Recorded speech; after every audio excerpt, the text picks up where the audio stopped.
तो चलिए dear aspirants, आज हम पढ़ेंगे प्रिंसिपल्स ऑफ टीचिंग। सिद्धांत शुरू करने से पहले एक बार जान लें, एक अच्छा शिक्षक वही है जो विषय नहीं विधि को समझे और सिद्धांतों का पालन करके कक्षा में उपस्थित प्रत्येक विद्यार्थी को बेहतर सीखने का अवसर प्रदान करे। तो चलिए शुरू करते हैं। हेलो डियर एस्पिरेंट्स, तो आज हम बात करेंगे शिक्षण के सिद्धांत, प्रिंसिपल्स ऑफ टीचिंग। तो पहले मैं आपसे एक सवाल पूछूंगी कि क्या आप जानते हैं कि एक शिक्षक से पढ़कर कोई टॉप कर जाता है और कोई पीछे रह जाता है? क्यों? क्योंकि केवल पढ़ाना ही काफी नहीं, कैसे पढ़ाया जाए ये सबसे ज्यादा मायने रखता है। कैसे पढ़ाया जाए इसी को समझाते हैं ये शिक्षण के सिद्धांत, प्रिंसिपल्स ऑफ टीचिंग। शिक्षण के सिद्धांत वे आधार हैं जो शिक्षक को बताते हैं कि कैसे पढ़ाना है ताकि शिक्षण प्रभावी हो सके। मीन्स ये मार्गदर्शन देते हैं कि टीचिंग सक्सेसफुल कैसे हो। इनका महत्व मैं आपको बता दूं पहले स्टार्ट करने से। इसकी जो इम्पोर्टेंस है वो है सीखना आसान बनाना, छात्रों में रुचि को बढ़ाना, बेहतर परिणाम मिलते हैं इनसे, शिक्षक का कार्य व्यवस्थित करने में सहायता करते हैं। चले अब हम इसके पॉइंट्स देख लेते हैं। बाल केंद्रित सिद्धांत। शिक्षण जो है वो बच्चे को, विद्यार्थी को केंद्र में रखकर ही की जानी चाहिए। बच्चे की रुचि, योग्यता और क्षमता के अनुसार होनी चाहिए। गतिविधि सिद्धांत। करके सीखना ये सबसे अच्छा तरीका होता है, लर्निंग बाय डूइंग। बच्चा स्वयं सीखने में शामिल होना चाहिए। वो कैसे होगा? किसी एक्टिविटी के द्वारा या किसी प्रोजेक्ट के द्वारा, ग्रुप डिस्कशन द्वारा।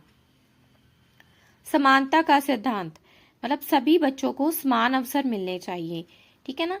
सभी कार्यों में सभी बच्चों की जो है वो प्रवीणता और उसमें उनका शामिल होना बहुत जरूरी होता है।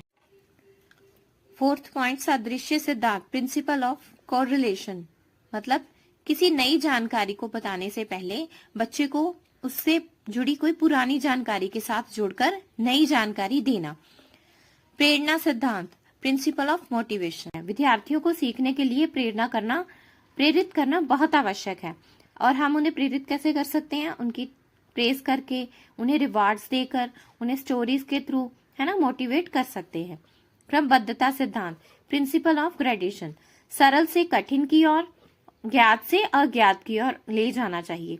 मतलब पहले उन्हें सिंपल कॉन्सेप्ट के बारे में बताना चाहिए, फिर बाद में उन्हें टफ कॉन्सेप्ट के बारे में बताना चाहिए।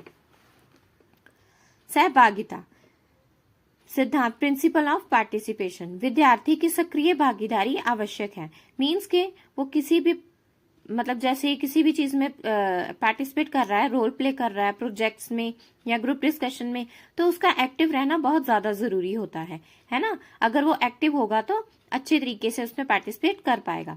अभ्यास सिद्धांत, प्रिंसिपल ऑफ प्रैक्टिस। पुनरावृत्ति और अभ्यास से ज्ञान स्थायी बनता है। मतलब बार बार रिवीजन करवाकर उनका सीखना जो है हम उन्हें पक्का करवा सकते हैं। और उसकी जो टेक्निक्स है वो क्या है?